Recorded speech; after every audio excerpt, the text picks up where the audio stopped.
पापसंहारम् एकबिल्वं शिवार्पणम् त्रिशाखैर्बिल्वपत्रैश्च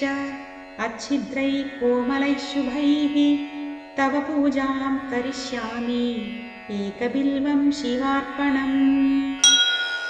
कोटिकन्या महादानं तिलपर्वतकोटयः काञ्चनं शैलदानेन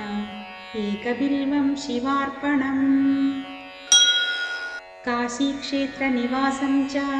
कालभैरवदर्शनं प्रयागे माधवं दृष्ट्वा एकबिल्वं शिवार्पणम् इन्दुवारे व्रतं स्थित्वा निराहारो महेश्वराः नक्तं हौष्यामि देवेश एकबिल्वं शिवार्पणम् रामलिङ्गप्रतिष्ठा च वैवाहिककृतं